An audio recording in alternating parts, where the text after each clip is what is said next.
Hi, this is Harrison Barnes, and I'm going to talk today about the state of the 2023 legal market. And we'll be reviewing these areas and what's going on in different practice areas, and also geographic markets and how those different markets are affected by recessions, which I do believe right now we're going into a recession. One of the things I'll just do a few observations as we get started, but there's definitely been a slowdown in legal hiring. Also, the number of jobs that we've seen, certain practice areas that tend to slow down during recessions are starting to slow down, and our interviews slow down, and also placements to some extent. So there's definitely a recession, I believe, that's already begun. And from what I can tell, I think this is probably going to be a fairly serious recession and is going to impact a lot of careers and a lot of law firms in a negative way.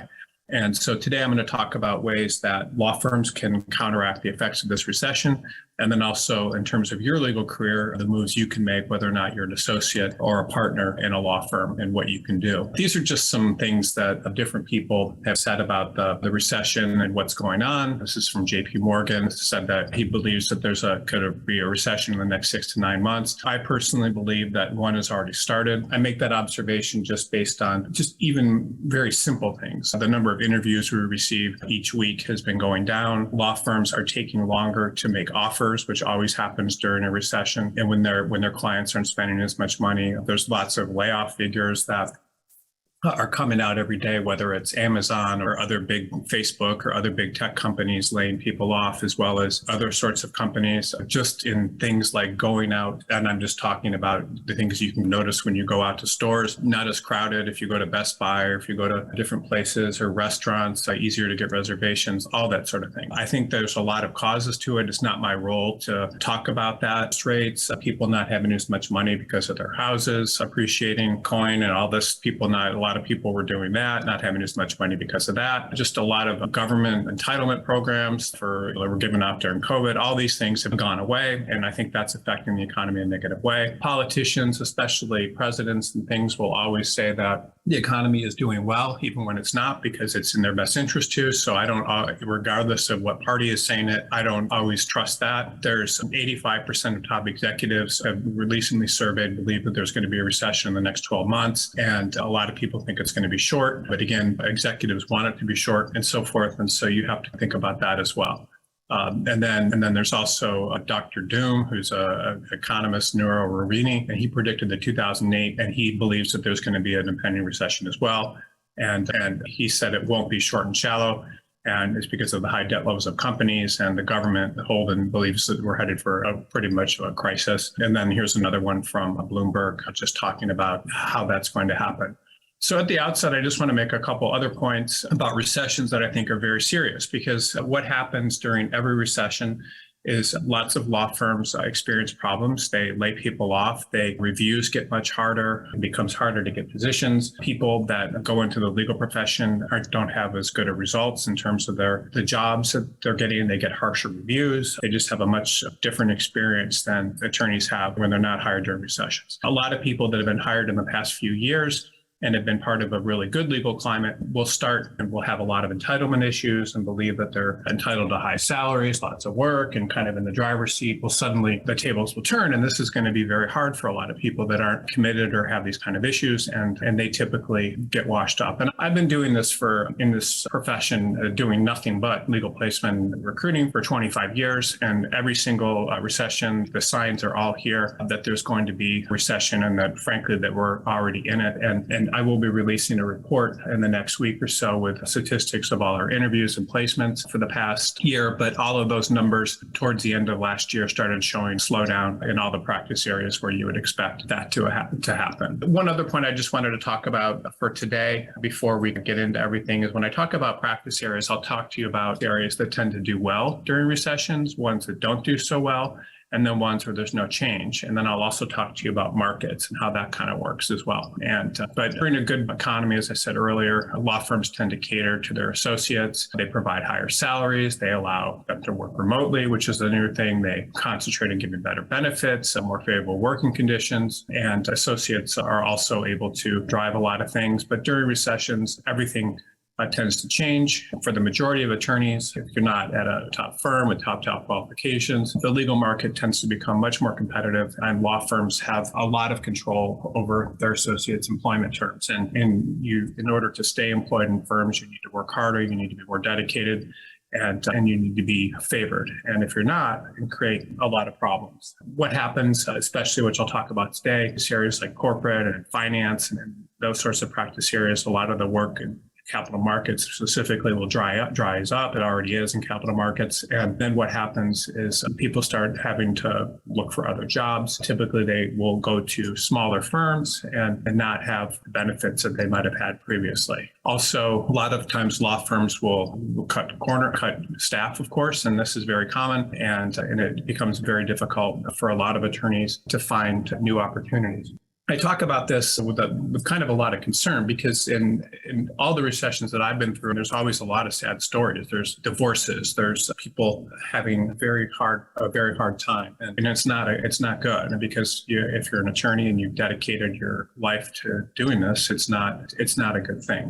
It can be very hard. And so I'm going to talk a little bit today about some strategies for that. But I did want to warn everyone that this is, in my opinion, going to be a fairly serious recession and already is. And I think it's going to probably get worse. Some practice areas that are continually seem to do well in recessions are litigation, privacy and data security, maybe, but intellectual property, employee benefits, and tax continually have hiring. There's never a lot of tax law firm hiring, but that's one that does okay. And then you have some counter-cyclical areas, which are labor and employment, which seems to always do well, and antitrust as well. And then there's also regional differences. The effects of recessions on Washington, D.C. are typically I've never really seen any major slowdown in that market. Now that there's different practice areas in that market, but that tends to always be okay. Different areas of California tend to be okay, and Texas in the last recession did pretty well. Those are just some markets that I'll be talking about later. During recessions, partners with portable books of business become in very high demand and not that in huge demand, and not that difficult to get in, much more so even than in good economies. And in law firms during economic downturns, it's often a good time to move because the law firms that hire people during recessions are typically hiring because they have needs and they're not speculating on future ones. So an interesting thing at our company, BCG, we're a placement firm as opposed to a recruiting firm. And so what does that mean? It means that about 85% of our open jobs that we fill are actually not jobs, they're just attorneys that are good matches for certain firms, and the law firms are hiring, and we place people based on all sorts of data science programs, but basically forecasting what law firms would be interested in someone based on their past behavior and where the growth is in different markets. And during recessions, what tends to happen is there's a lot more filling of jobs as opposed to speculation. And that's an interesting thing that can benefit very good recruiters as opposed to placement firms to some extent during recessions, because law firms are often more likely to fill needs. And it's interesting too during recessions, because what happens is the same day law firms may be laying off a lot of people, they're interviewing our candidates and hiring them in other practice areas. So just because there's a recession doesn't mean that all practice areas are slowing down. And then there's also a lot of different types of things that are happening with technology and outsourcing that may affect the legal market to some extent as well. I wanted to talk about a couple of other things we get a lot of questions about from law firms. One of them is remote working conditions, and ask what are my impressions about what's going to happen with that. I'm pretty sure that more and more law firms are going to require people to start coming into the office. I personally believe that if I was working in a law firm and that was an option, it would be extremely important, because even though people do working remotely, I think that being in the office and being available to get work from other attorneys and to network is extremely important. So if I was an attorney right now, I would definitely try to be in the office. I think that if you're not in the office during a recession and you're not seen, you're more likely to lose your job. And I've already seen that with people that are insisting on that. Law firms are also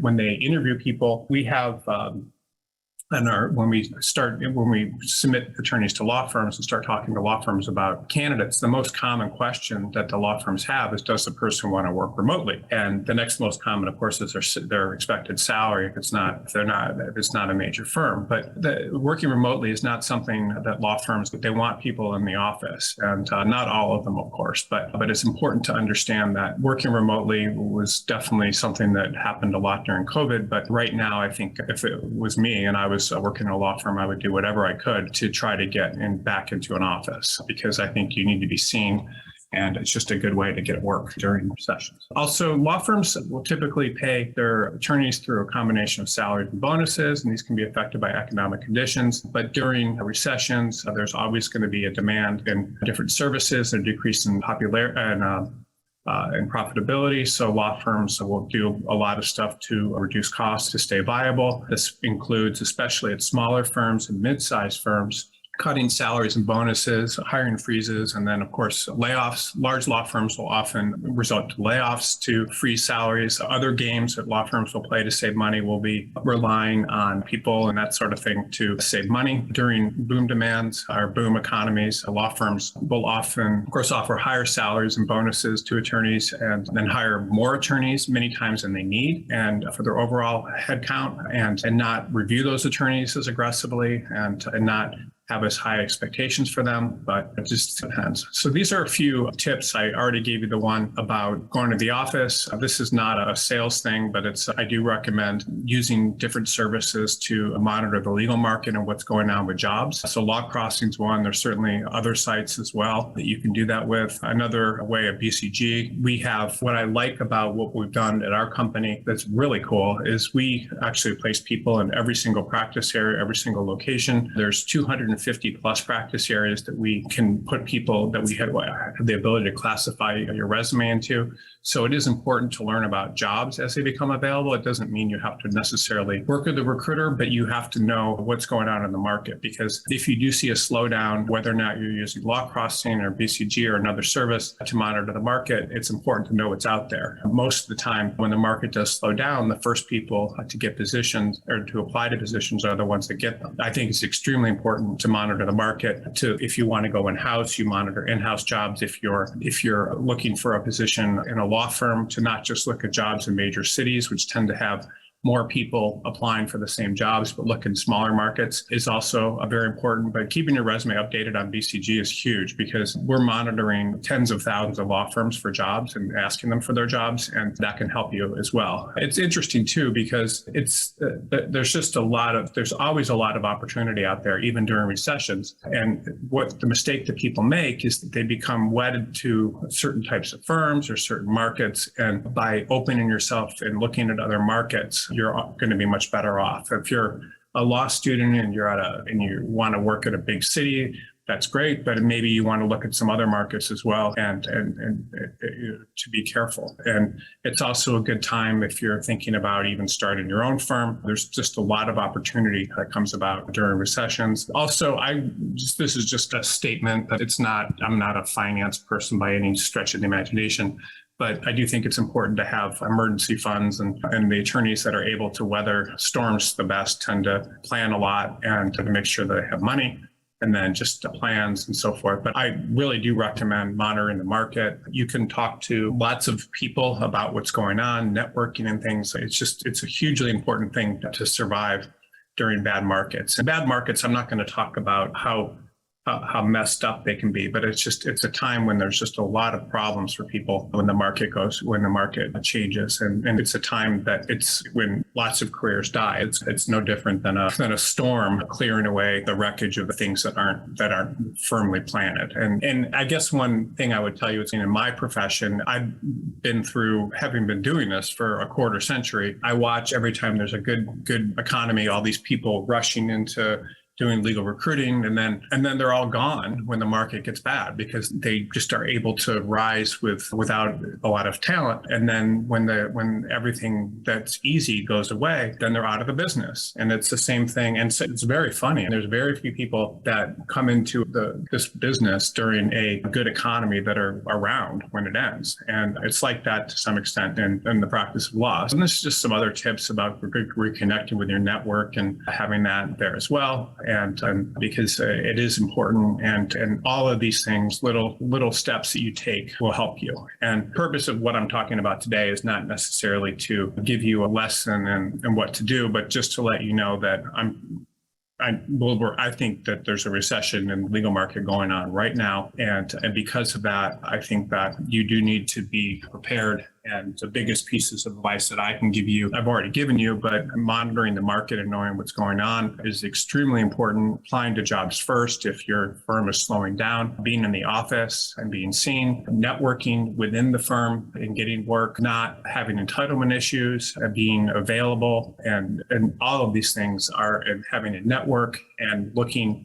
Also, if you do have to look at positions in other markets, because this is a time when a lot of people get out of the business because they were carried by a good market that had less expectations, and this is a very important time. The other thing I would say too is there's this statement that there's a lot of people inside of law firms that are able to just get work, meaning they're given work, but there's also a concept of creating work, and partners that are very good at their job are able to get additional work from their clients by suggesting other things that can be done and creating work. And you have to be able to create work if you're an associate inside of a law firm, just as partners that are giving you work are trying to create work. You have to be able to find extra things to do, people to get work from, because if you don't, your hours are going to be bad and you're going to not have a position. It's very important, all these things. And there's a lot of things I've written about this, which I would recommend reviewing, and they're on our website because it will help you. Okay, so these are the practice areas that are most adversely affected by recessions. I'm not going to spend a ton of time talking about all these. I will take questions when we're done. I will send out the state of the market report. If you're on this call, you'll get it, but it will come out hopefully within a week or so. There's a lot of statistics and things and charts we're putting in it. These are the practice areas that tend to be most adversely affected by recessions. The first one is always corporate. It tends to fluctuate with economic conditions. During booms, it increases to almost a comical extent, meaning people that never would get hired during even normal economies get positions with top firms, and there's just a lot of growth opportunity for attorneys. But during downturns, demand increases, and it can decrease to an incredible extent. General corporate work is done in-house. There's obviously fewer capital markets type projects. There's just everything comes to a halt, and it can be devastating for corporate careers. And there have been cases where firms in Silicon Valley have taken entire classes of 100 plus people and put them into other buildings when they start and never given them work, and with the expectation that they're going to be losing their job shortly. It's a very scary time, and it's just very, very scary, and it's probably the worst practice area to be in during a recession. And just some statistics about that related to that. Okay, and then these are just some other practice areas. I'm not going to spend a lot of time talking about these individual ones. I do have PowerPoints for them, but most corporate markets will slow down. Investment management's one of them, and that there's not a ton of those attorneys. M&A is a big one. Businesses a lot of times will not engage in M&A during bad economies, so that can affect everything. The finance availability of that. Also, private equity is another big one. And as you're aware, anything corporate related to the stock market, all these things have been not in good shape recently. Securities, obviously, there were very few IPOs the past year, and the same thing is likely to happen this year. Even companies that had IPOs in the previous year, they're not doing well. So this is not a good practice area. The value of securities has also been decreasing. Venture capital is similar to private equity, so I'm not going to really talk much about that. Data privacy also can decline because of this technology. There's not a lot of, because it's a relatively new practice area, there's not a lot to go on, but I believe that this is one that will also slow down. Finance in general, the same thing, as the companies are often less willing to take on additional debt, and interest rates, of course, are higher now, and so that's affecting things quite a bit. there's less availability of financing when the economy is in bad shape as well. And then banking's another one. I'm not going to talk too much about that. And then let me see what this next one is. And structured finance, same thing. I'm not going to talk too much about that, but it's the same thing. All these practice areas go down. Fintech and blockchain, obviously, same thing. That's likely to be really affected. IP is an interesting practice area, and it's the same thing. You have two aspects of IP. You have trademarks and patents and IP litigation and different types. But during economics, there's often more IP litigation that starts than during good economies. I think a lot of that has to do with the people are looking for extra ways to generate revenue. There were some changes that happened several years ago in the patent law that affected the volume of patent disputes. It actually brought it down. But in the last two recessions, IP litigation has been a huge area that's in many cases has kept a lot of firms that were experiencing huge corporate downturns doing well. And then, but there's also, and the other thing I would just say is that with patent prosecution, while fewer patents may be started during economic downturns, patent prosecution can take a long time. That typically can keep going for a while. So there's often a decrease in the number of new applications filed, and so that is another thing that can affect things as well. But they're often made demand for patent related work. And I do think that during good economies, there's a lot of more new patents that are in work that's generated for patent attorneys, even if it's just researching the potential of a patent, and that can be a pretty big source of work. But honestly, I haven't seen in every recession a downturn in patent hiring. Trademark law, unfortunately, though, is one that takes a huge hit. It's very funny the way trademark law works. During bad economies, you literally may see hardly any openings at law firms all over the country. But during good economies, I've never seen as many trademark openings as I saw in the past few years. It's been a very good practice area in a lot of respects. So that's been doing very well. But there's a lot of work for trademark attorneys, especially prosecution during good economies, but it has been slowing down quite a bit. And so it's just another thing. Real estate's another big one that can be affected negatively in bad economies.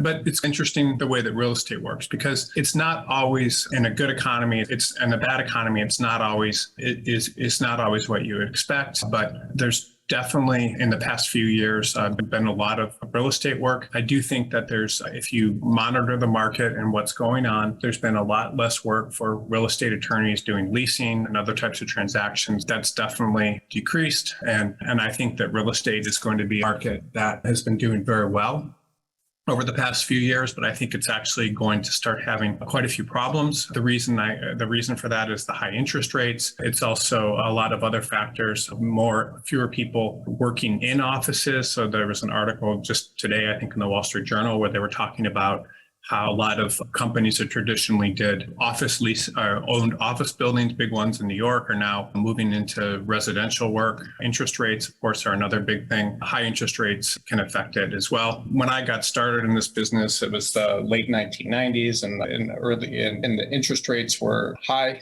and it was very difficult for senior real estate attorneys, and it was just not a very active market.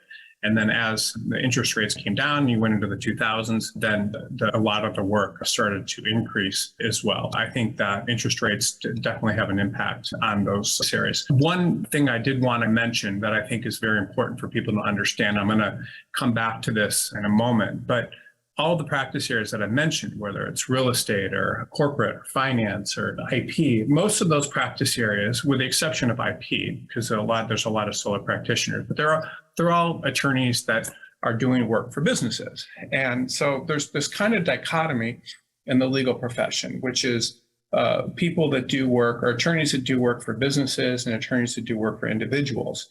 And there's always been it's better to work for companies than it is, or work for businesses than it is to work for individuals. But in a lot of respects, and I'll talk about this today, there's a lot more stability for people working for individuals many times than there are for attorneys working for companies.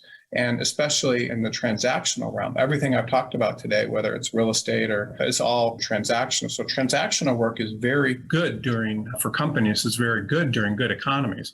But during bad economies, it's not the same. And there's often a lot more stability sometimes working for individuals than there are working for companies, which is an observation I wanted to make. But I've been noticing that recently. And in terms of my work at BCG, we used to only work for huge law firms. And now we work for all sorts of law firms, even solo practitioners looking for people. And it's very interesting because there's a lot more stability in some extent for young attorneys working for individuals and even for more established attorneys than there are working for big companies, at least during recessions. But of course, the earning potential isn't as high, and there's a lot of other issues that I would be happy to discuss, but I don't want to waste time doing it. So these are some practice areas that aren't affected by economic conditions. The first one, of course, is criminal law. It's not affected. It's a criminal society, and it's always going on. There's a lot of openings that we have right now for criminal defense attorneys. It's just a busy practice area, and it doesn't matter what the economy is doing.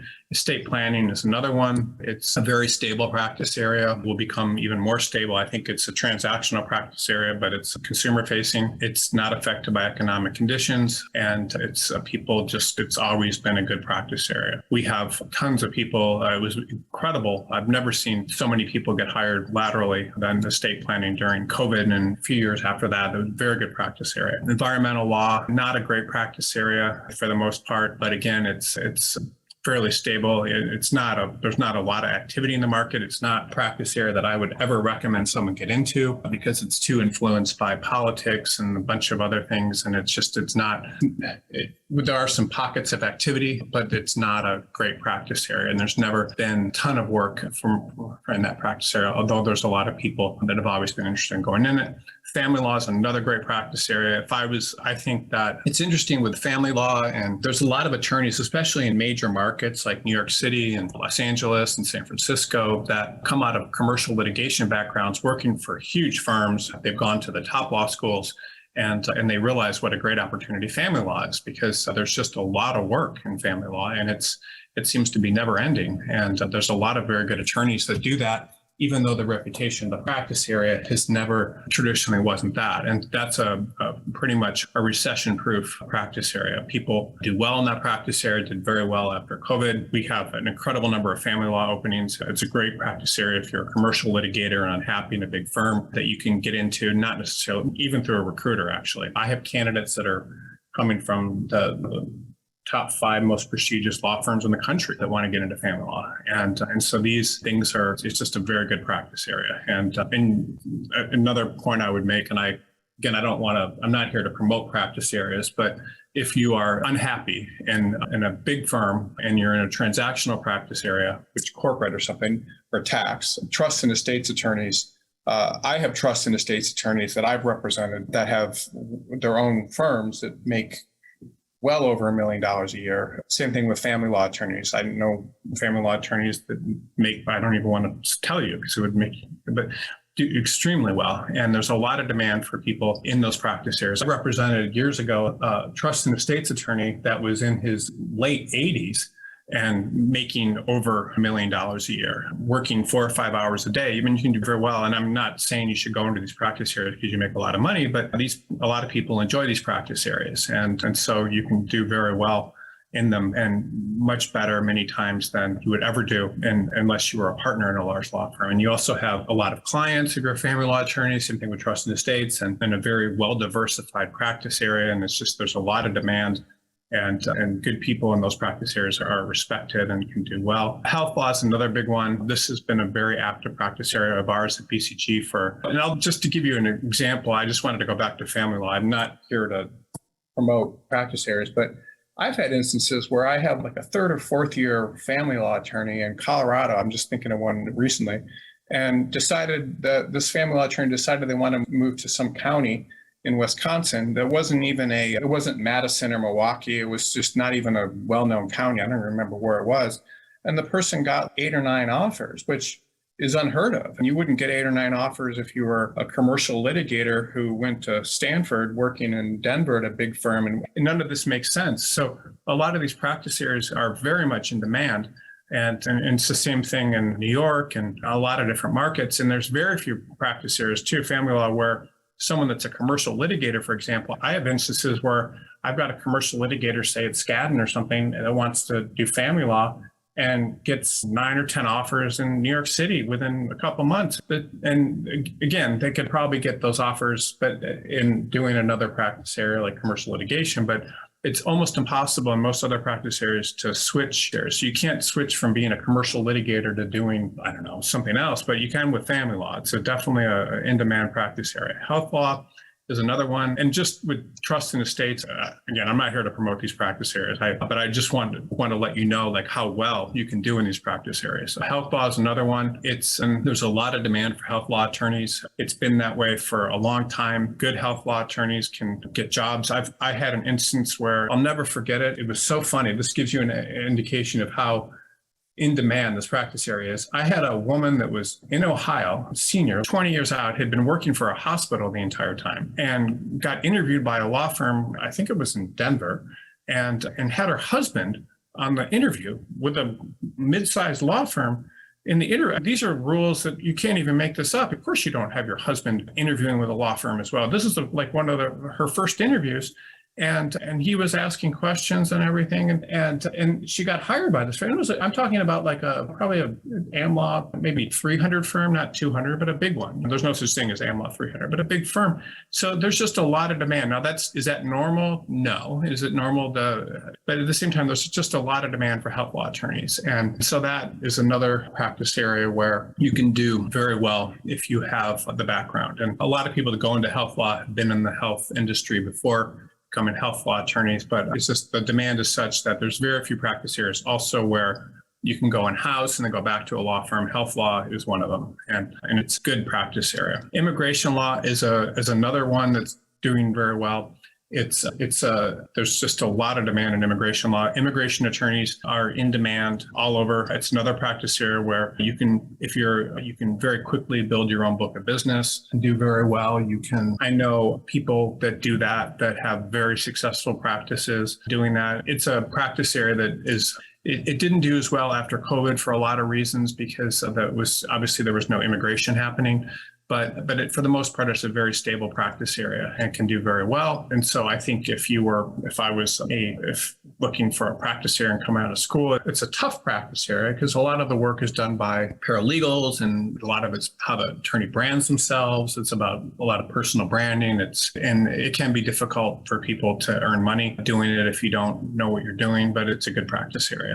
Probate law is another one. Same thing. It's much like trust in estates. Tax law can do, there's different branches of tax law. So in tax law, you have tax law that will support like mergers and acquisitions and things, which is typically in large law firms, obviously will slow down during recessions, but there's a lot of very stable areas of tax law which aren't necessarily affected as much. And you have tax resolution, which can go up during recessions. You have transactional work, and there's a lot of things that can work in tax law as well. But tax law is not a huge, especially in large law firms, a practice area.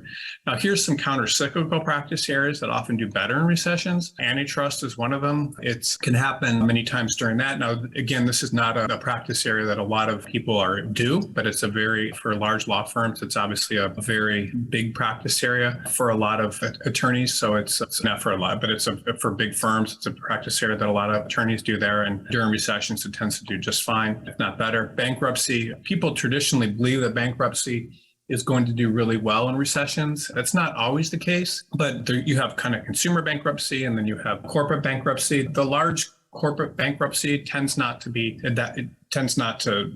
explode to the degree you would think it would during recessions, but it still can be better. During recession, they obviously does increase. And I'm sure you've heard a lot of stories about companies recently that are getting ready to go bankrupt and even Twitter threatening to do it and things. And so it can do better during recessions, and certainly individual bankruptcy, which is another practice area where you can do very well if you start your own firm doing bankruptcy, consumer bankruptcy, you can do very well. I had an in-house attorney working for me once. It was funny. And she suddenly declared she had cancer and was going to the hospital, no longer reachable.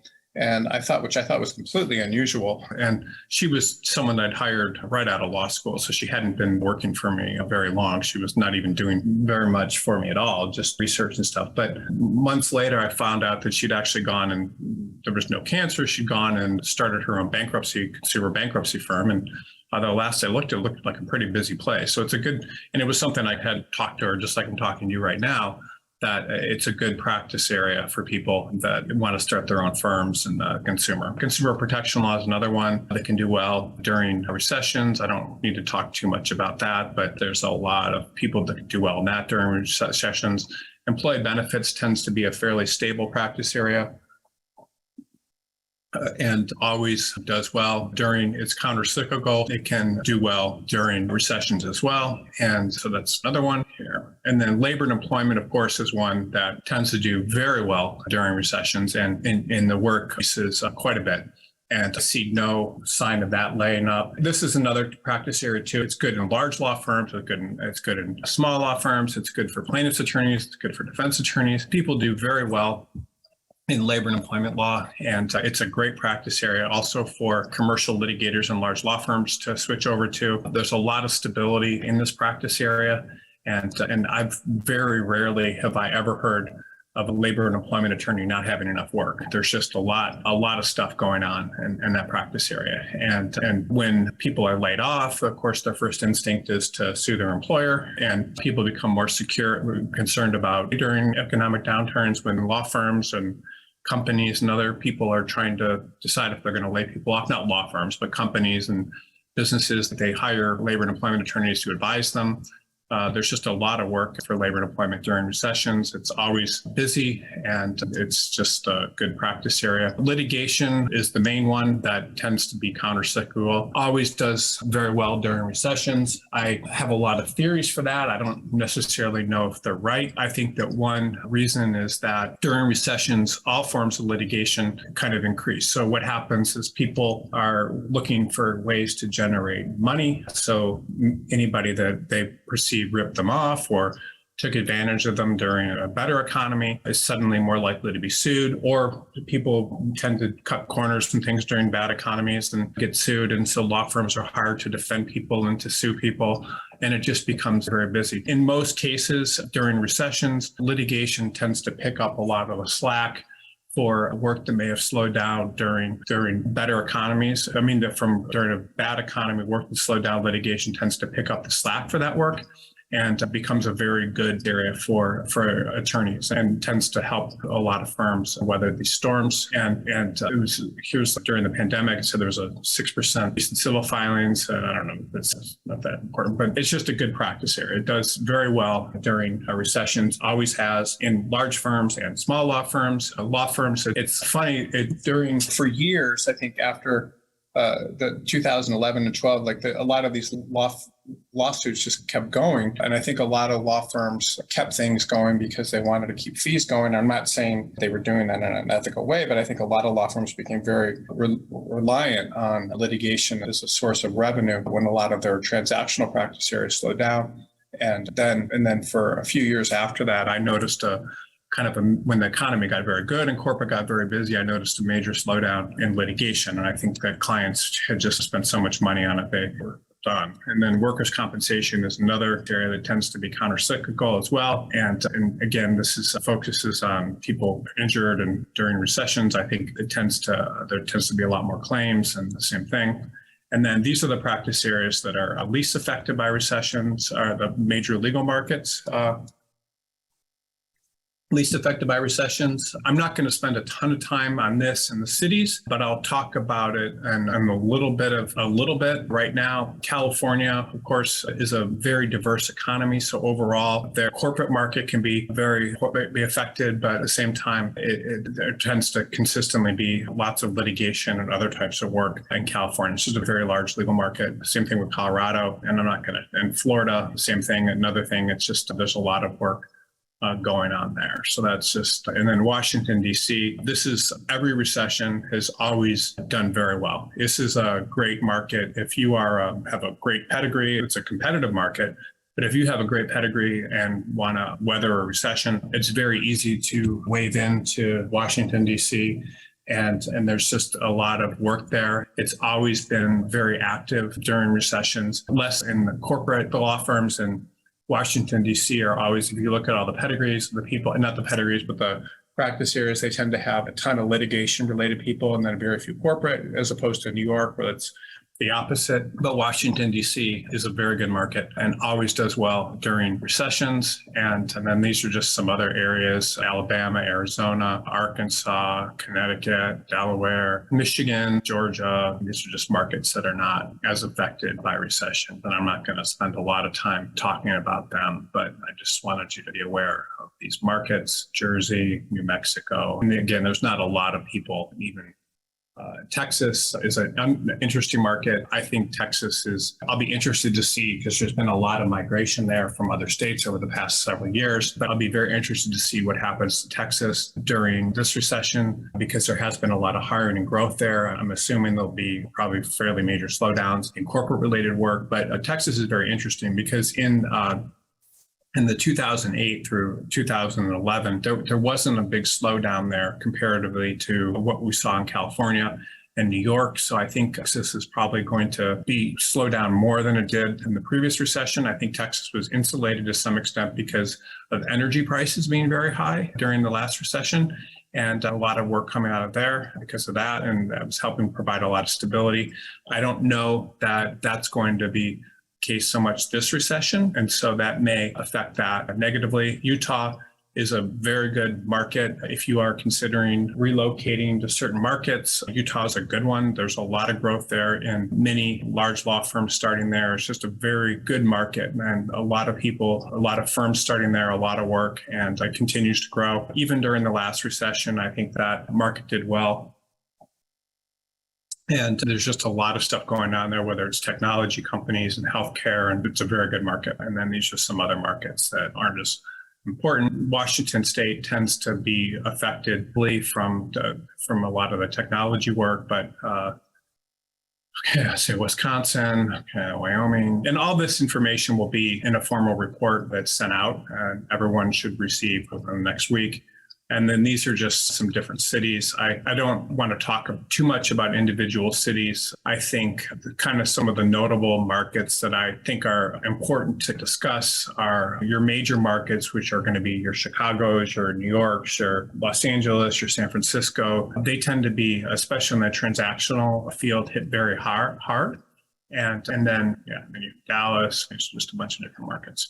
And so that's something to keep in mind. So a lot of the larger factors that I'm talking about in terms of the market and how it's affected from a transactional standpoint, litigation in different practice areas, tend to affect the larger cities the most. You have a lot of very interesting markets around the country, which are smaller markets, which are places like this Lansing and Grand Rapids and Michigan. And those markets tend to do fairly well during recessions. So people that are in major markets that want to move into smaller markets, a lot of these smaller markets that'll be on the report, I think are very smart places to be. I think that there's a lot of stability there. You can always, by the way, move from a major market to a smaller market and back to a major market if you like. Las Vegas has done extremely well over the past several years, and it's becoming 20 years ago, what really wasn't or I wouldn't consider it a real legal market in terms of a sophisticated legal market, but now you have lots of major firms there. It tends to be doing very well. Los Angeles obviously is a great market. And then these are just some smaller ones as well that tend to be fairly much unaffected. And I'm almost done with this. Northern California tends to be affected, especially because of the technology work there that's affected in a negative way. And there's a little bit more, and I am going to roll. Going to be done with this in just a minute. Rochester is another market I like a lot. There's just a lot of stuff going on there. That market tends to also do very well in recessions. If you are in New York City and you're admitted to the New York bar, obviously, a lot of very safe areas to relocate and where there's jobs, especially if you're a corporate attorney, are going to be your Rochesters and your Syracuses and your Albany. There's a lot of work there. A lot of firms in New York do are a lot of companies that send work to big firms in New York, also send it to smaller firms in these markets. And there's a very good style of life there. And there's just a lot of good things about upstate New York markets. And I think that people that move to these markets actually have very good careers. The billing rates are lower, the salaries are lower, but so is the cost of living. San Antonio is another market that I think has been doing very well recently. San Diego, Seattle, let's see here. Syracuse, a lot of markets. So these are some of the conclusions. The main thing is I would say is that I do believe we are going into a recession. I think we're already in one. I think that if you are in a transactional practice area in a major city, which would be corporate, real estate, finance, those sorts of practice areas, I think that it's going to be very difficult in the next several months. If it's not already there, I think that your options are to stay employed with your existing firm or to keep your business, and then your other options, of course, are to move to other markets during what's happening. And if it was me, I would, of course, do my best to stay employed wherever I'm at, but I do think it's extremely important to monitor the market. I have a lot of information on BCG of articles and other things that I've written, and if I would become a student of a lot of the stuff, and it's not that I know anything special or I have any special skills. It's the reason I have all this information is because I've been doing this it's all I do. And I've watched this and I've been doing nothing but this. It's not, I don't dabble. I'm not doing multiple things. It's all I do is legal careers. And so I have a lot of information that is there that can help you with all this stuff. But it's important really to make sure you have a plan, because so many people, and when I say many people, like tens of thousands, when the market turns, have lots of problems, and it's not good. And especially if you're a young attorney, meaning if you started your career in the past couple of years when there's been a lot of demand and the market's been doing very well, you've been artificially carried along by being told that you're great and by having your salaries increasing and all these things. And it's just, it doesn't last. All the people, and especially if you have entitlement issues and believe that you can, because you win, whatever, you can't, it doesn't work. And I see this all the time. It's crazy. And because everyone that has an attitude, a lot of times will experience lots of problems during a recession, and you'll be the first to let go. Another thing I would say, and I don't want to harbor on this because I don't like having negative type news, but if you are let go during a recession, the problem is law firms will, and they did this back in 2008 or 11, I don't know if they would still do it, but they'll say, we don't want to hire people. They will literally put this on ads. We don't want to hire anybody that's been laid off. And if a recruiter sends someone to them, they won't interview them. It's crazy. There's just and the reason is because if you're laid off or you lose your job, the perception is that not everybody in your firm lost their job, and they kept the good people and they let go the people that may have not been doing good work, were dead weight, were cutting, who knows, but this is what happens. And so it's very important for you to stay employed or to take action to make sure that you find a position and to protect yourself. This is hugely important because your career can come to a standstill. And the reason I emphasize this so much, and again, I'm not trying to tell you to use any of my services or anything. I'm just telling you that this is how important this is. I just see so many lives destroyed and families destroyed because by this, because it's nothing, if you haven't taken the right actions, you just can't control it. So you do need to know what's going on in the market. You need to make sure you protect yourself. You need to make sure you're doing whatever you can. And this goes for partners too, because partners' work will dry up. So they need to get out there and network. And then law firms, of course, are businesses. So they're strategizing, who are we going to keep? What are we going to do? All this. And you're better off. One big thing that I would say, another thing is a lot of attorneys that I talk to have these kind of ego issues. And the ego issues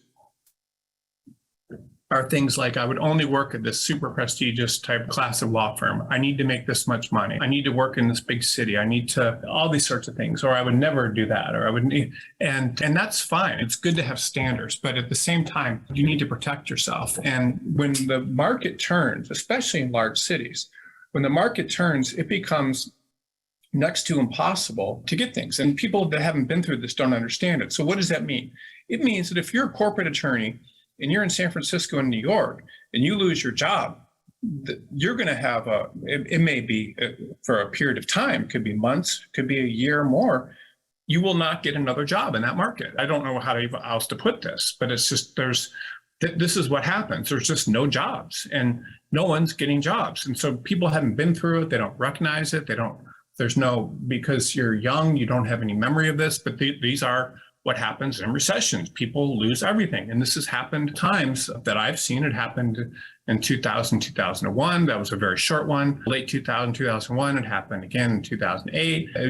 And it's happening now. And so this is what'll happen. And so you have to be prepared for that. And what that means is you have to be looking at other markets. You have to be looking at in-house jobs. You have to be thinking about working in smaller firms. You have to do all these things because this is an emergency. And again, you haven't been through it. So it's where I live, like every 8 years, there's a big fire, like it burns the hillsides, but people don't remember 8 to 12 years or something. People don't remember it. So then they think, oh, it's not going to happen again. This is happening and it's going to happen.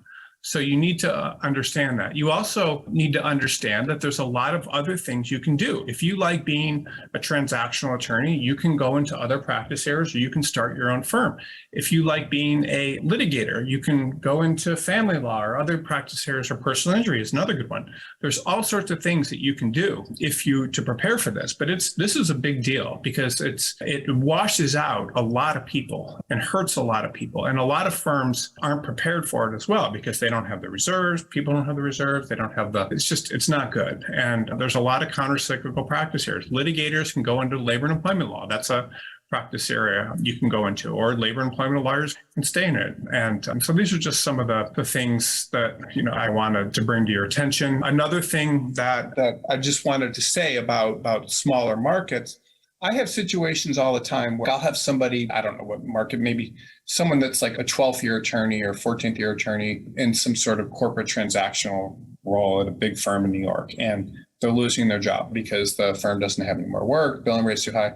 So this person talks to every single recruiter they can in New York, maybe gets one interview at a small firm, doesn't get anything. And then they come to me and I'm like, okay, you have to look at firms all over the country. And then they get an interview in, I don't know, Grand Rapids, Michigan or something, or I don't know, or a small town, but at a good firm that does the kind of work. And then they're like, oh no, I would never work there. And I'm thinking of one instance where that happened to a guy and he was from, I don't know where he's from Australia or England or something. And suddenly was like, no, I would never work in a small market like that. And then ended up having to move back to his home country and leaving his family here. This is the kind of stuff that happens. And so you have to be very careful during recessions and you have to make sure you're looking at lots of markets. You have to not get comfortable and not believe it's going to happen to you because it does. People die of illnesses. Bad things happen, accidents. And I'm just saying, no one thinks they're going to get sick. No one thinks that they're going to get hit by a car. No one thinks that,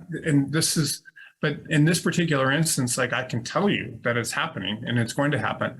And because of that, you need to be prepared. And the only way to prepare is to monitor the market, apply to lots of places, network, and make sure that you're also looking at the smaller markets as well. I'm going to take a quick break, then I'll come back and answer questions about this. I wanted to give you a general overview of what happens during recessions and practice areas today, and the report that I do send out will be a lot more detailed than what I covered today, but this is a live webinar, so I will take questions. Some of the questions that I would have would be just thinking if I was a law student, like what's the best status or what's the best thing to do? If I'm a attorney, what's the best thing to do, and how to prepare for all this. But you have to prepare. This is the biggest thing I want to leave you with. I think that it's very smart watching these kind of webinars and learning this kind of information because this does affect you. And the people that do the best in this stuff are the ones that are prepared. So I will be back just like 1 to 2 minutes, and then I'll take questions.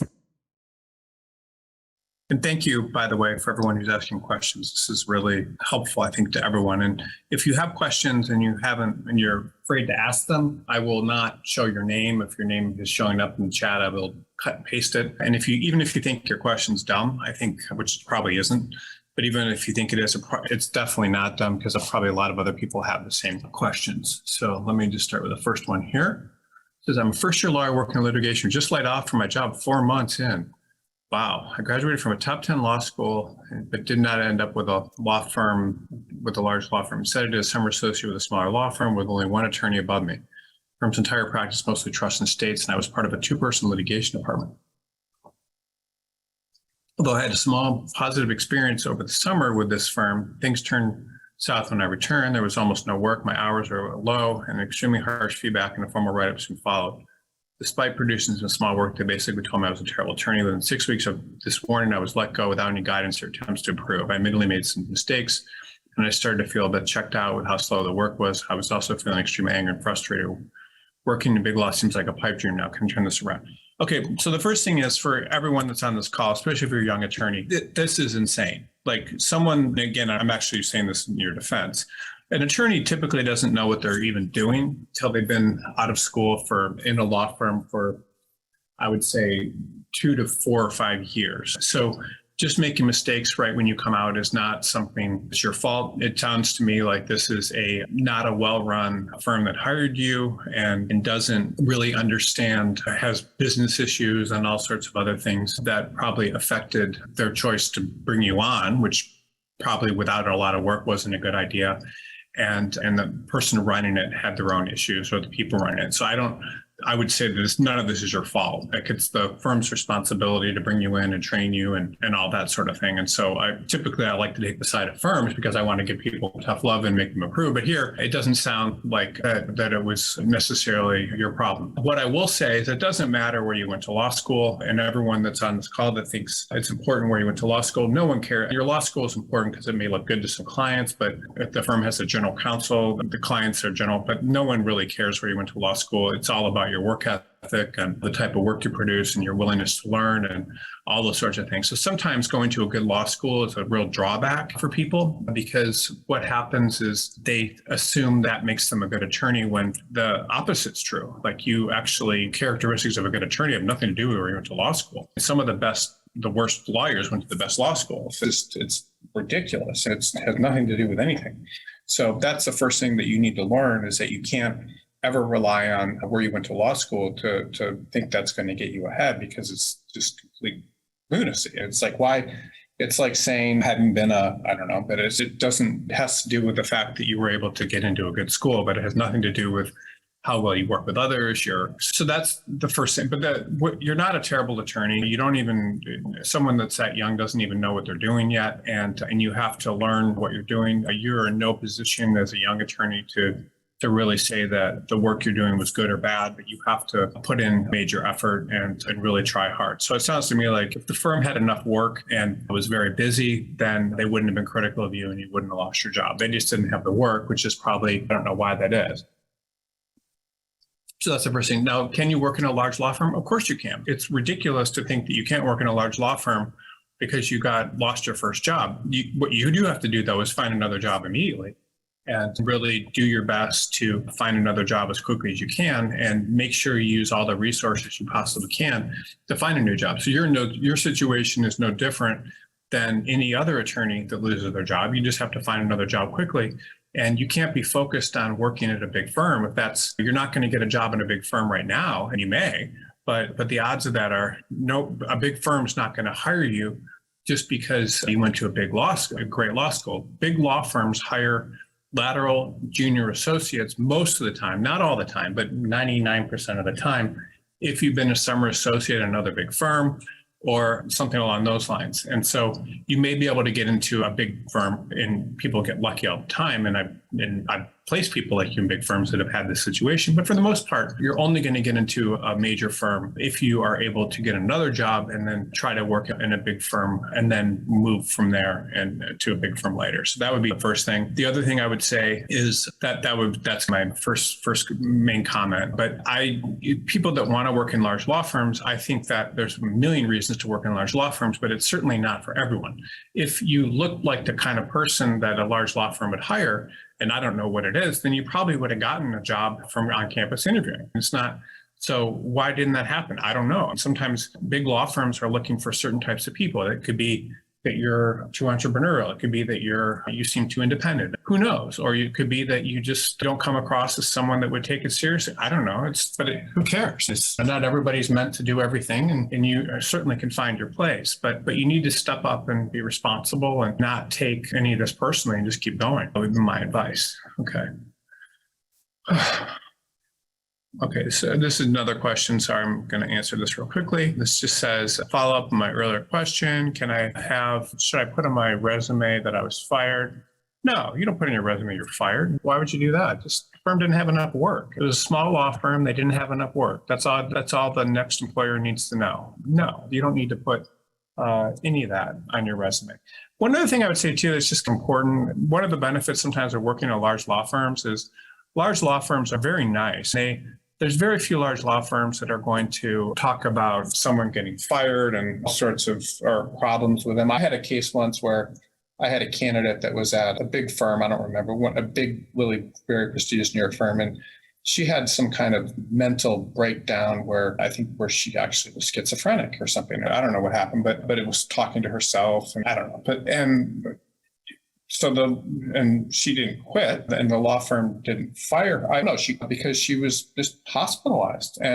But you would have thought that she was the best thing that ever happened to this law firm when you call them and this is because a lot of these law firms, the large law firms, they don't have sour grapes and they're not trying to hurt people and they realize that attorneys have problems. And so small law firms are the only ones a lot of times. Again, I talk a lot of positive things about smaller law firms, but a lot of times if they're run by a few people, they're the ones that have sour grapes. In this particular instance with you, this firm just sound like they have the work. So and that's a great excuse too, by the way.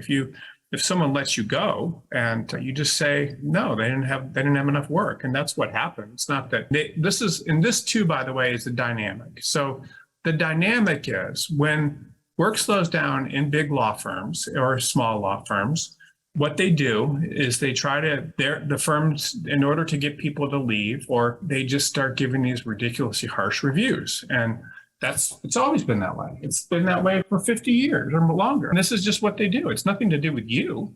It's just that's how they get rid of people and that's how they keep people around. Now, when the economy is really good and people are doing well, then they don't give bad reviews. But if they don't have enough work, they just start giving these really harsh reviews. And that's just how it works. And it's not anything to do with you and just something to think about. Okay, so this person asked some other questions. I'm going to see, there's a lot of great questions here. So I'm going to try to answer it. I'm going to start answering and I'll get to everyone's questions. And thank you, by the way, everyone who's asking these questions. Awesome questions. I'm excited to answer. Go over here, this question. This question is, I work for a partner with minimal business who had only never managed one or two people, both of whom, including me, were laid off. During my time at the small firm, I was blamed for what were often they rejected my legal analysis, which turned out to be correct, and was unable to secure work from them or other attorneys at the firm because work was so minimal and threshold. How can I avoid these situations in the future? And how can I do better if I find myself in this situation again? Okay, this particular question, and I think this is a different person because I scrolled past like 30 questions to get to this one. But I think this particular question is, I'm just not going for one. Okay, so it doesn't matter if your legal analysis is correct or wrong or not. It's just because when you're working for someone else, and this is something that's hard for people to learn, it doesn't matter if you're right or they're right, you're always right. So you can take your point of view and argue, but if you dig your feet in, you're just going to make the person mad, and this is the one paying you. Even though you're told your legal analysis is wrong and you're right, you can offer additional proof, but it's nothing where you need to dig your heels in and you need to realize you need to get along with a person. I just think that when you make one enemy at a firm too, what happens a lot of times, they will just be iced out and told you're bad news. And so other people won't give you work. You can get away with this some places, but for the most part, it's very difficult. So the only way to put yourself not in the situation is to go somewhere where there's a lot of work or to be in a practice area where there is a lot of work. Injury is a practice area a lot of times where there's a lot of work. It's a litigation practice area. You have to go someplace where there's a lot of work. It could be a firm where you're not making as much money, but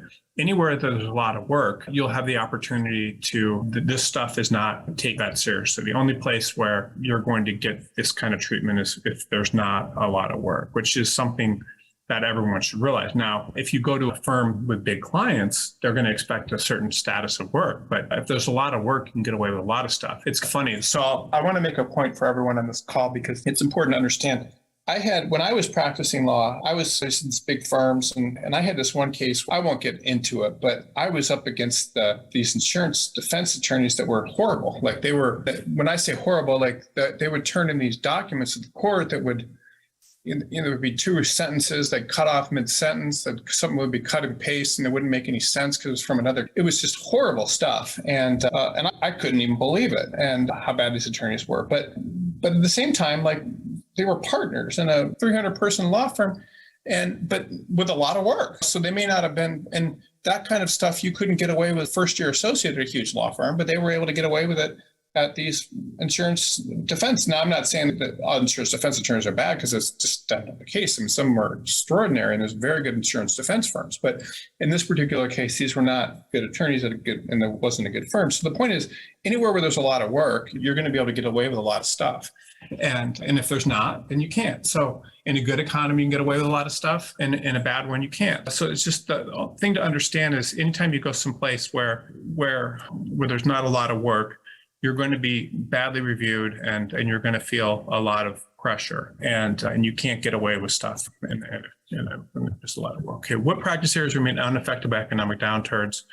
What practice areas are most economically resilient? So again, I talked about this in the webinar, but the litigation is one of them that does very well in most economic downturns. And then a lot of plaintiffs' work does very well. And then those are some of the main ones: family law, other ones that I spoke about on the webinar. And I will send around to everyone a report about all this. Let me just here. Okay, so someone asked about patent prosecution. Patent prosecution, so there's a couple different issues with patent prosecution. This is just a quick question.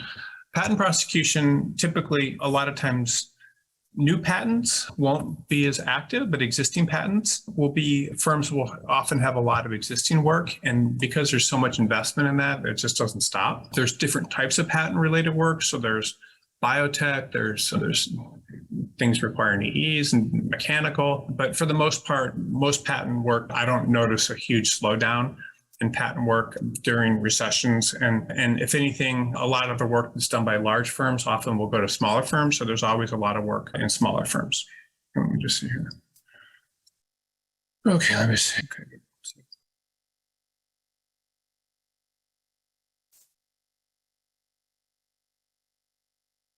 Okay, so this is a good question. And so I'm actually excited for this question. Okay, so this question is what happens in smaller markets during recessions.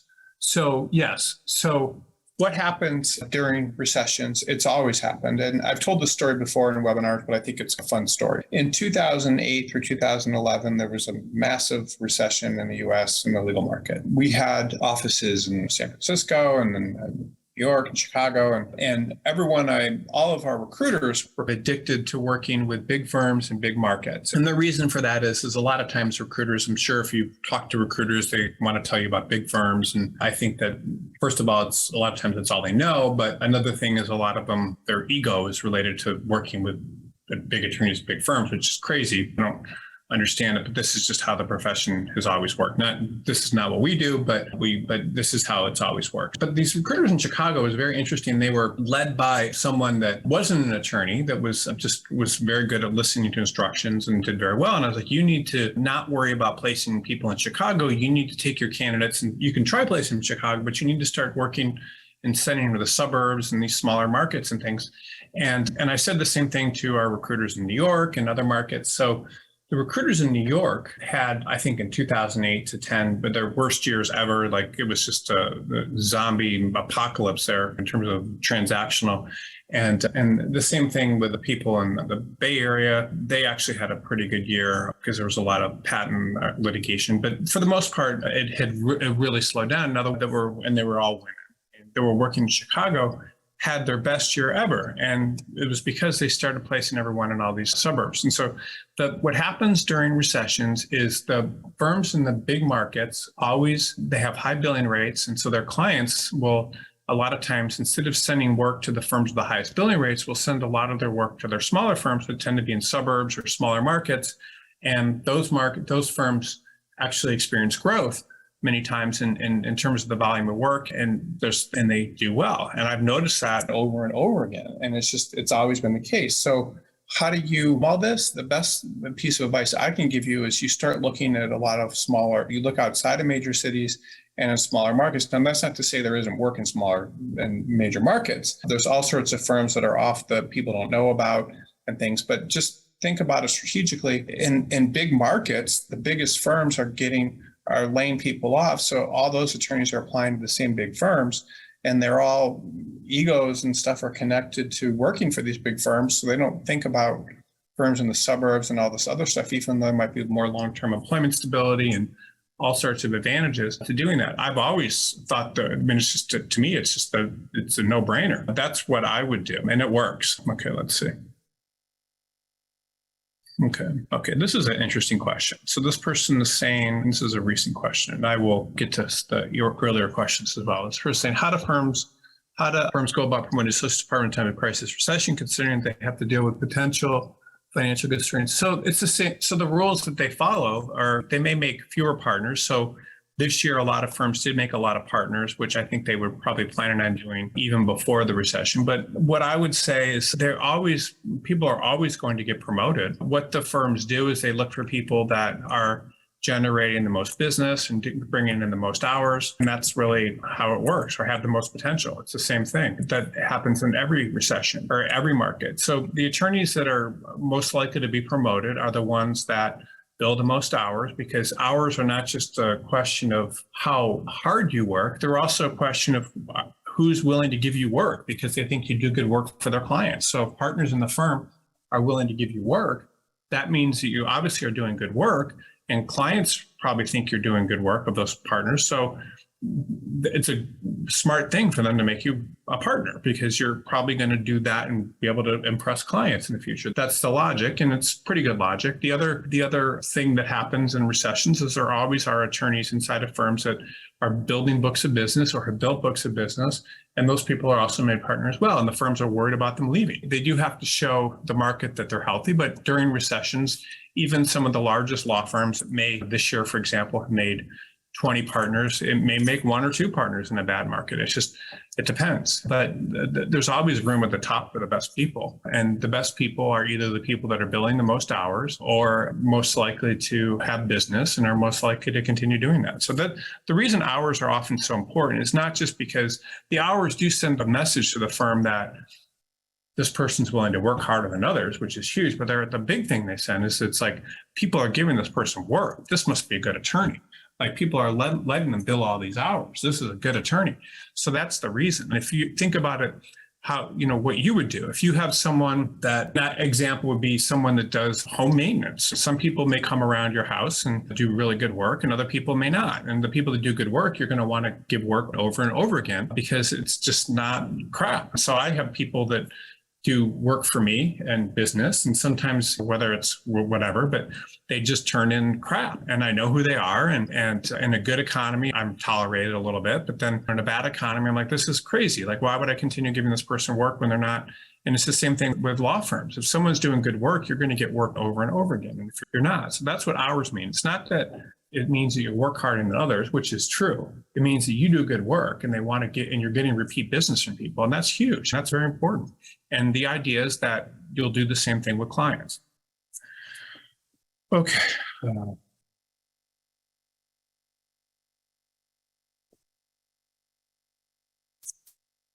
Okay, let me see. So I'm just looking at some questions.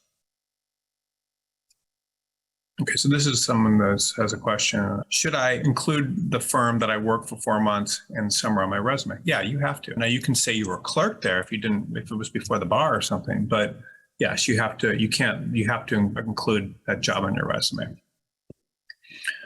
Okay, so this is another person that asked a question about e-discovery, and I think they asked a couple of times, and I'll answer that real quickly. So I think e-discovery is a great practice area. I think that people can do very well in that.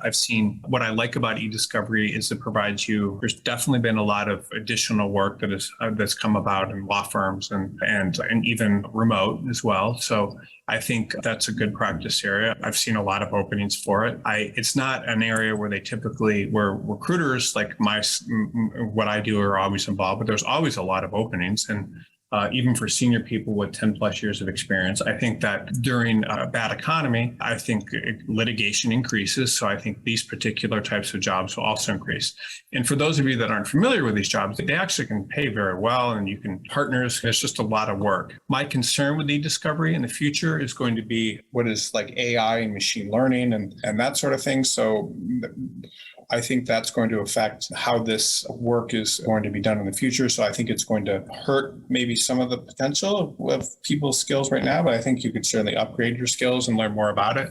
So I think what I'm saying is I think that different types of technology will make this work a lot more efficient. And when that happens, just like word processing departments and other things in law firms aren't the same as they used to be, I think that will affect it. But I do think this is a good practice area. And I'm seeing a lot of openings for it. I'm seeing a lot of senior openings. I'm seeing law firms taking it very seriously. I'm seeing a lot of very high salaries paid in that. So I think it's a good practice area. I also like that it's a job that people can do well into it's always been around. Okay.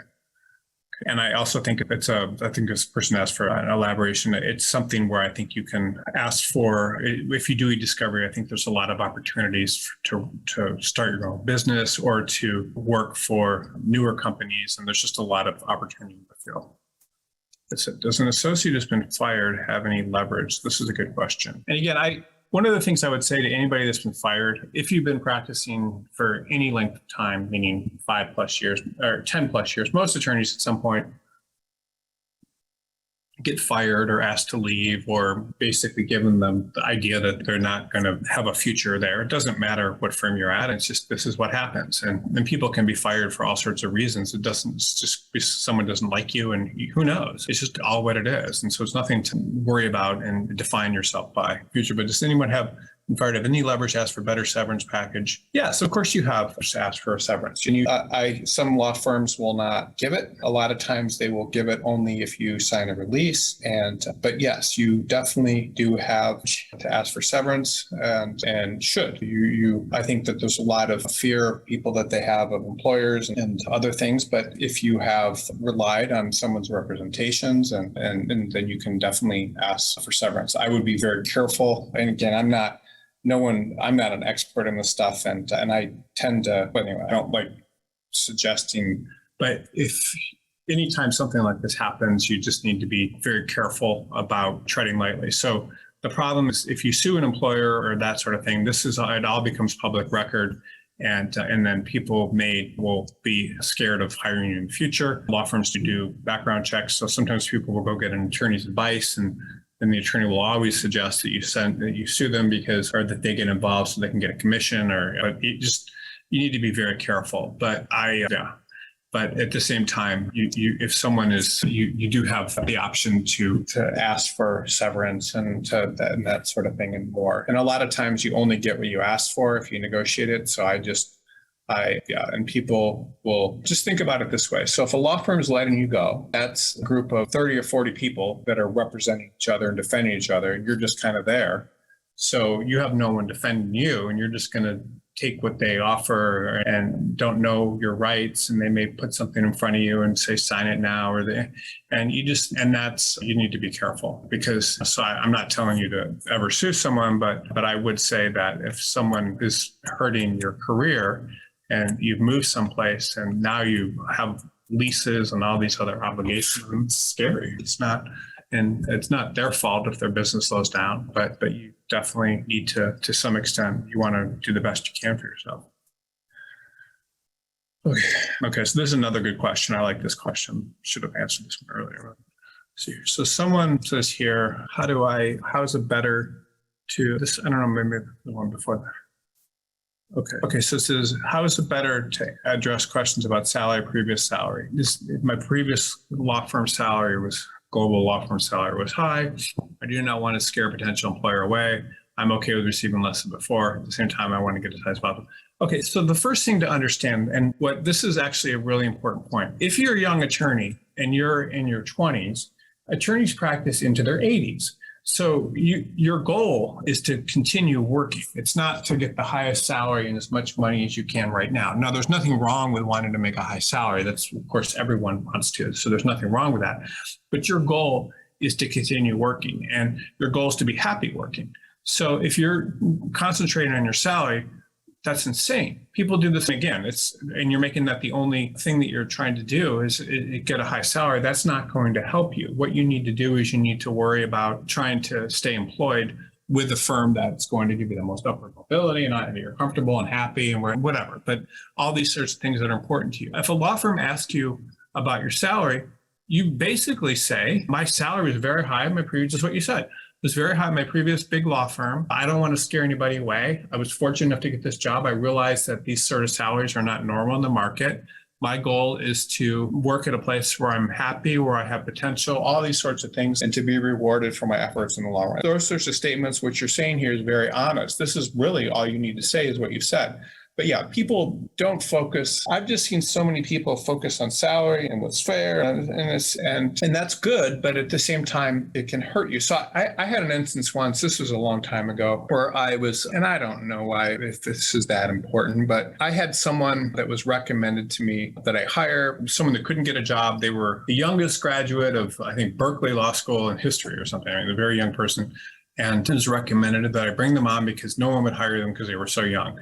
So I hired this person and paid them, I don't know, I started out, I was paying them maybe, whatever, but not a lot of money. And then maybe I gave them a raise to and they weren't even really doing legal work. And then all of a sudden the salaries, there was a big salary increase at all the firms. And this person became very angry. And then they went to HR at our company. It was like, this is what Berkeley people are making and all this stuff.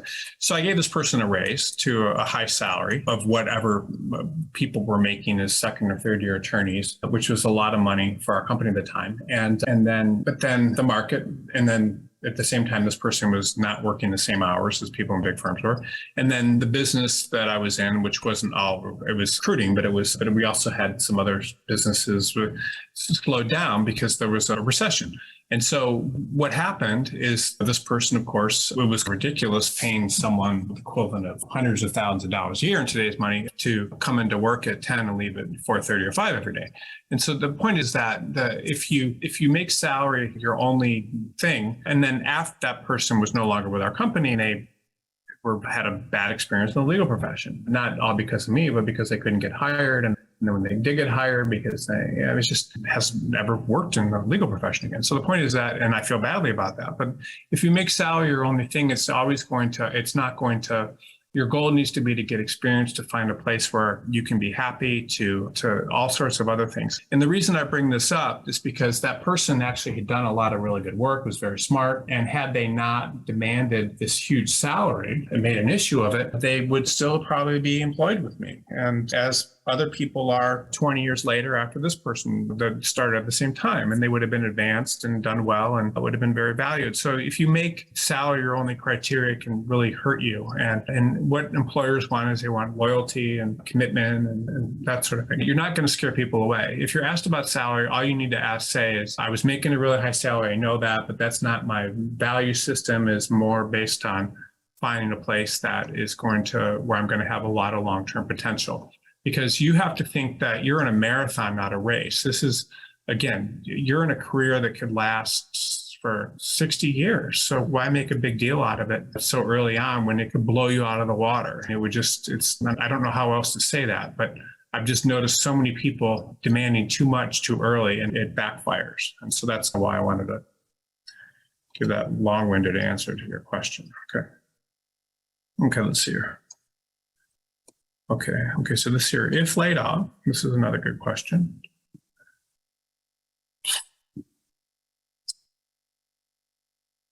If laid off, is it a good idea to accept offer of being in-house, or is it better to do an LLM or PhD to continue looking at a law firm position? I love law firm environment, and I really don't want to go in-house, but the market is tough.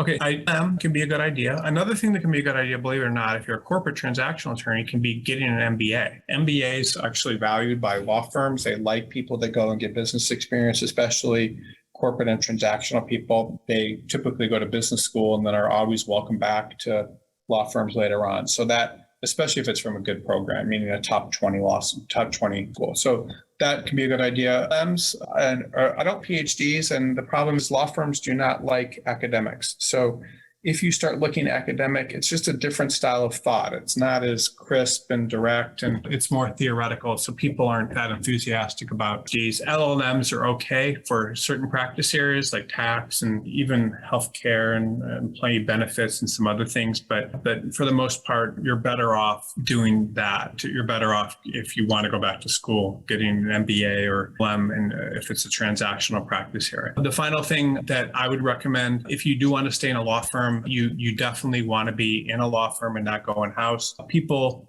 go in-house all the time. It's extremely difficult to go back to a law firm after you've gone in-house. The reason is just because once you go in-house, it's just a different set of demands, and there's a whole bunch of different reasons for it. But you're better off, and there's nothing wrong with going in-house, but it's just a different skill set. Most in-house attorneys, not all, are giving it's giving work to law firms. And so it's not the smartest use of your talent if you want to be in a law firm. A law firm is about working for clients, building up a book of business, and becoming an expert in a practice area. There's just a whole bunch of different things that a law firm attorney does that in-house attorneys don't do. So I definitely would recommend, if you can, stay in a law firm. Just because the economy's bad and you're laid off, you can work in smaller law firms in a larger market, or you can work in another law firm in a smaller market. That's all. It's not impossible to find a job. It's actually pretty easy. The only reason that people have so many issues during recessions because they decide to stay in the hornet's nest where there's no jobs. So if you're like, I'm from Detroit. So I worked for a federal judge in Detroit, and then my options were I could stay in Detroit, or I could I worked in New York over the summer when I was in law school, or I could go there, or I could look at other markets. So I looked at, but the reason I didn't stay in Detroit, which I would have probably thought was fun, which wouldn't have been bad, is back then there were literally only like 5 firms. There was like Miller Canfield, there was Hanneken Miller, there was Dickinson Wright, there was Dyke and Magassett, and a few others like Plunkett Cooney, and then Foley and Lardner and some other national firms came later. But the idea was like, is that smart to be in a market with only 5 firms? Like, that's pretty scary. Like, think about that. Like 5 firms, like 5 big firms that were paying market salaries at a time. And so is that smart? I like Detroit a lot. I think it's great, but that's scary. But if the corporate market dies, imagine if you're a corporate attorney in that market and you lose your job. Where else can you go? And you have 4 firms to choose from, other firms that work for big companies. That's scary. So that was my thought process. Now, if you're in a big market and you want to get a job and the market slows down, you're in bad shape because you're competing with everyone else at a big firm that was laid off. And that's scary. Even if you went to Harvard and you're in New York, and there's going to be hundreds of people in your class year, even, or 100 plus people in your class year that may be looking for the same jobs. So not that many, but quite a few. And so it's just very difficult a lot of times when you try to stay in large markets or certain small markets. So your options are you can move to another market, which is smart, or you can move to a smaller firm. That's how I would recommend doing it. Okay, let me see.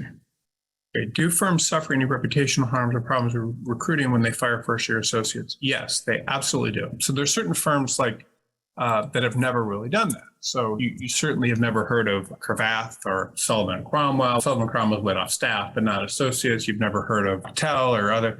Or Simpson Thatcher, but you have heard of, or Davis Polk, never have laid off first-year associates. So yes, they do. A firm that used to be kind of part of that group was Sherman and Sterling. And in 2001, they laid off a bunch of people, and Sherman and Sterling is a great firm, but they suffered huge reputational harm. And people still remember it because you took this firm that was almost unassailable and suddenly was laying people off. And in terms of this great reputation, and did that. And so firms do suffer a lot of reputational harm when they do it. And it becomes from the kind of the pinnacle where you go and you're going to be safe to a place where all bets are off. And now I'm not saying that I think any differently of that firm, but it's just what happened in terms of its reputation. We're talking about 20 plus years ago this happened. And so, yes, they do suffer a lot of problems, and then their brands suffer in the eyes of attorneys. There are certain firms where if you do very well at Harvard Law School, there's 6, maybe 5 or 6 firms, the best attorneys in New York that go to Harvard Law School that want to work in New York are going to be on the radar, your Debevoises and other places like that. And if those firms start laying people off, yes, they suffer massive reputational harm. And typically, if you're able to get into these really good firms, there's much less risk of that. When you start getting into mid-sized and other firms, then there's not as much safety. And that's one of the reasons, by the way, if you do really well in the best law schools and you can get into the best firms, that you typically you'll be more protected from that sort of thing. Yes. And again, I'm not here to say bad things about Shearman Sterling, because I think they're a wonderful firm and there's a lot of good things. But I'm saying that's firms, and they may say, oh, we made a mistake a long time ago, and that just may be the way it is. Here's another question. But the person's game, so I'm just going to say it was 3 years into practice. He thought he had figured things out. And then after 10 years, he realized he was just figuring it out. I've always liked that quote and thought others might like to hear it. Yeah, that's very true. It's interesting. The longer I do this job, and I've been doing it for a long time, the more I learn stuff every day about practice areas. And there's just a lot. Yes. So the longer you're just starting to figure things out, the longer you do it, and it becomes much clearer. And that's one of the reasons, too, that if you focus on a practice area and you stay in a law firm, you're always going to be a much better attorney, because every day you're doing that practice area, you're learning new things. And every day you're in a law firm, you're learning how law firms operate, as opposed to if you decide you want to switch practice areas and other sorts of things. So that can be very helpful. Okay. Here's a good question. Are there a lot of openings for business professionals in law firms? And the answer to that question is yes, there are lots of openings. Law firms have all sorts of business people. They have chief operating officers and financial officers and marketing managers and all these different types of business people. They have recruiting managers and recruiting coordinators. And there's lots of openings for business people inside of law firms. Now, one of the dangers of being a business person inside of a law firm is no different than being an attorney inside of a company, is that you become a cost center rather than a revenue center. So law firms will start in there, because they're attorneys, they will defend other attorneys. Even though you're an attorney, if you're doing a business type of work, the first people to go are going to be the business people, and then the next will be the attorneys. So that's why it's risky. But yeah, there's lots of people that are business professionals inside of law firms, and some of them make incredible amounts of money, well over $1 million a year, running different aspects of law firms. And so you can do very well working in a law firm as a business professional. But at the same time, what is your security level is just one thing I would be concerned about. Okay, so this question is, and this is a good question. The person says, are salaries affected in litigation as a recession? Yes, they are definitely affected. When there's recessions, the salaries tend to go up not as fast or not at all. But the law firm still has to pay corporate attorneys and other people. So the litigation salaries are not going to go up, and they're just not going to change. It depends on the setting that you're in, though. If you're in a law firm that does nothing but litigation related work, then yes, then your salary could go up if there's a lot of work. But yeah, the recession is, most law firms, the salaries in one practice area are not going to affect everything. But the salaries when the salaries increase, by the way, this is actually a very interesting question. When the salaries increase in law firms, it's almost always when corporate is very active. So what happens during good markets is law firms make a lot of money doing M&A and securities and all sorts of corporate transactional work. And so there's a huge demand for corporate attorneys. And the only way that law firms can hold on to them is by paying more money, because there's pressure for them to go in-house, and other law firms are fighting like mad for them. And so the only way that law firms can hope to keep them is by jacking the salaries. Now, when they increase the corporate attorney salaries, they have to increase everyone's salaries. So suddenly everyone gets raises. But really what drives these salary increases is the presence of corporate work. So the first salary increases happened with Gunderson, which is the big one. I don't remember what year it was. Maybe it was 2000 or 2001, where the salaries went from, all the law firms back then were paying like 80, and then suddenly they went to 120. And it was because what was happening at this law firm Gunderson in Silicon Valley is all of the attorneys they were hiring were going in-house, because at the time, all these people were going to these jobs in-house and being paid very well. But then these companies that were selling all these new internet companies were going public or getting these huge valuations. And suddenly attorneys were becoming millionaires, which had never happened before, not at the same level that was happening. So there was a huge fight for corporate attorneys.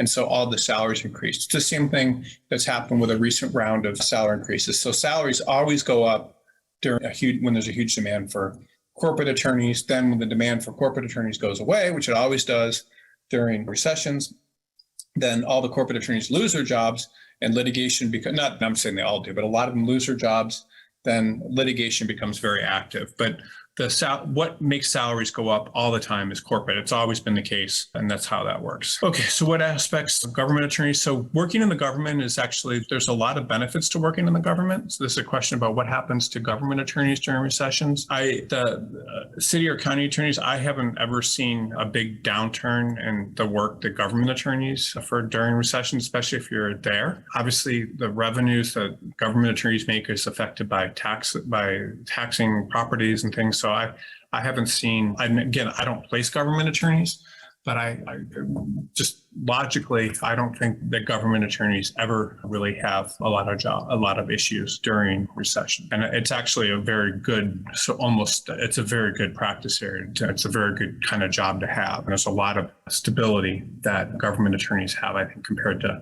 other practice settings. So it can be pretty awesome actually compared to other things. Okay.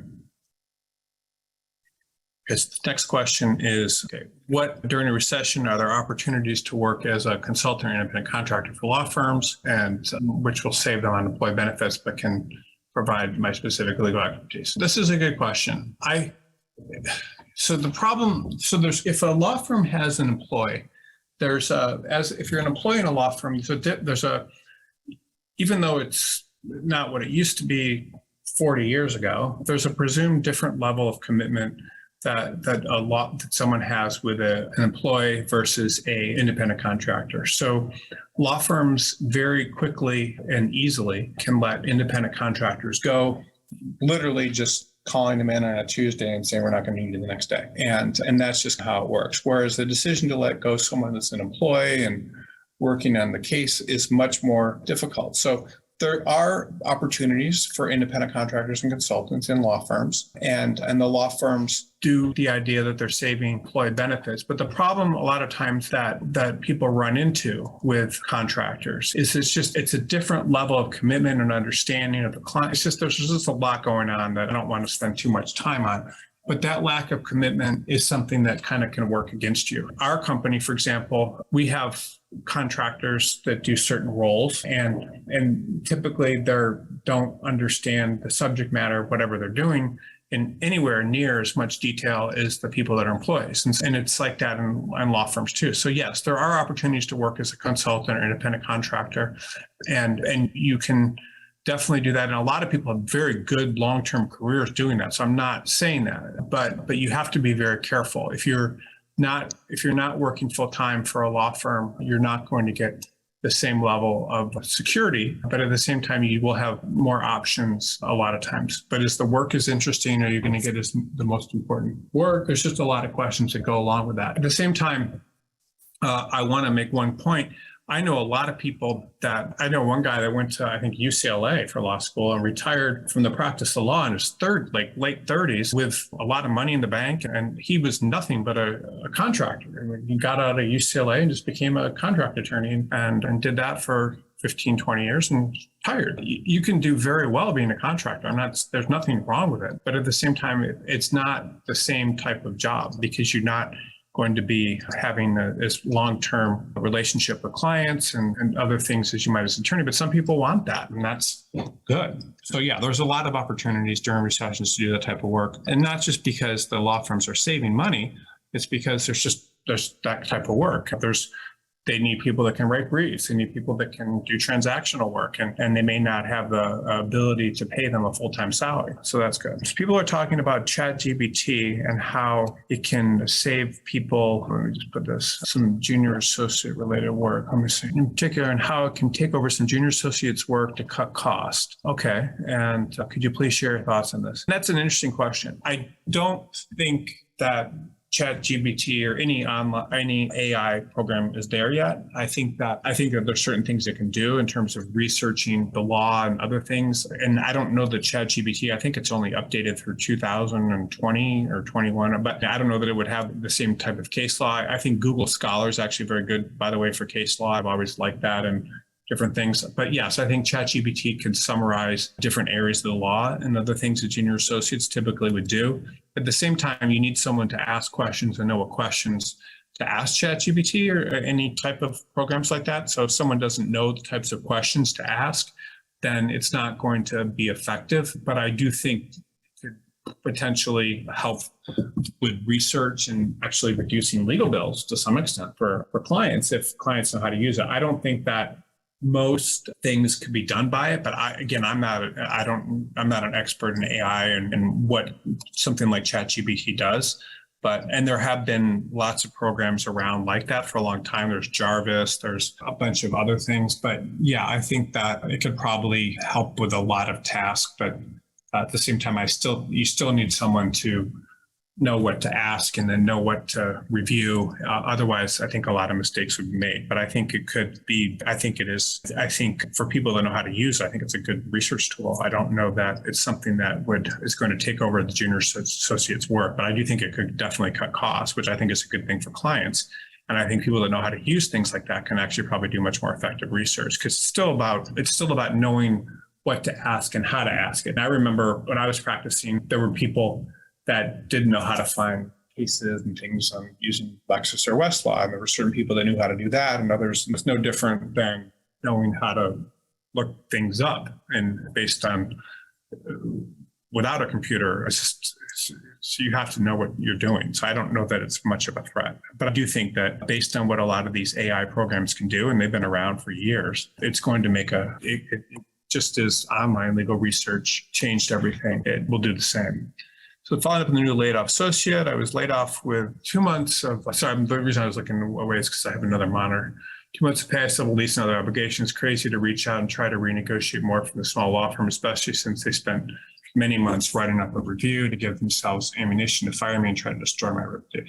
Okay, I don't know that they're trying to destroy your reputation. I think that they're just trying to cover their self. These are their attorneys, so attorneys are typical. That's what they do. But I think 2 months pay is pretty normal. I'm pretty good, so I don't think, especially if you're a junior associate, I don't know that it's that bad. One of the things I would say to everyone on this call is, if you are laid off in the future, just realize that this is what happens, and it can happen to anyone. It's not your fault. And people typically will take actions in response to that. I think a lot of people, when they're laid off, will in the future believe that they have to be very careful in the future, meaning, I think when people are fired a lot of times from a firm or let go, I think that they become a lot of times worse employees in the future because they're suspicious and not trusting. And I think that you have to, it's not easy to do, but you have to let that go. And you just have to be able to throw yourself in and let this go. Because it happens to everyone. I think most attorneys lose jobs. Not everyone, but most. You have to be able to let it go. Because the problem is, one of the reasons I think that law firms don't like hiring people that are laid off, I've noticed this, and I just want to bring this up. I think I spoke about it last week too, but or maybe the week before, but if someone is let go from a job, I talked to attorneys, and I've been talking years ago but I used to hire, because I would talk to attorneys all day long, and I'd be like, I can't believe this great person that went to this great school was at this great firm, and they were let go. It's horrible. Maybe I can help them. And I did this to a ton of people, and almost every single person, the only employees people that I've ever had problems with, meaning they became competitors and badmouthed me, and then were people that I'd hired that had been fired from their previous firms. And these were like the most toxic imaginable people. Now, were they toxic and that's why they got fired from their last employer? Or were they toxic because being fired made them toxic? It was probably, I don't know. But I think that there's a perception that sometimes if people are fired from a job and you're the next one to hire them, that they're going to be toxic at the next place. And because they're mad and they want to get back at someone, and you're the only person, the next employer is the only one they can, I don't know, something along those lines. So I would caution you just to realize that if you're fired whatever, there's some lessons there probably that you did some things and could have done some things differently. So you have to realize those, but you cannot carry that into your next employer. You have to just move forward and do your best with the next place. So no, you don't want to renegotiate with a small law firm. I think 2 months is actually fair. I don't think it's pretty good. And I think that's actually pretty nice, to be honest. I think that's not bad. So I think, especially for a small law firm. Okay. So I hope that answer helps. You're obviously too young to know what happened when Freed Frank raised first-year attorneys early in the 1980s salary boom. Okay, that may be true. Thank you. Okay, let me see here if there's any other questions. Okay, okay. Because this person's saying they're a trademark attorney, and this person used their name, and they've seen a lot of additional work over the past few months. Yeah, that may make sense. Past 3 months, I've had a significant increase in activity and had 2 interviews as evidence of me moving out of the recession. I don't know that's evidence that it may just because you're getting interviews. I think it's a good question. I remember talking to you on the resume call last week, this person, because I recognize your name. But I think there's definitely a recession. Just because there's some work that might be in the pipeline doesn't mean that there's not a recession. And yeah, that's my opinion. Let me see. 2020, the demand for legal jobs, will there be more layoffs? Okay, I think we've got. No, I think that's pretty much most of the questions. So if anyone doesn't have any other questions, and I appreciate everyone's questions today. I think these are great questions. The one thing I would say is I will release a report, a formal report about the market in the next week or so. There's a lot of charts and things, but we try to track all the interviews we do track them and put them into pie charts and things for the report. So I will release that hopefully in the next week or so. And then only other thing is, I think last week there was a resume webinar we did, and there may have been some additional resumes that weren't reviewed. So I do want to do that. I don't know if I'm going to do it next week. But I want to do that. And then also a cover letter workshop as well to go over cover letters and resumes. I think hopefully that was helpful last week. And I do appreciate everyone's questions today. And I hope everyone has a great week. So thank you. Bye.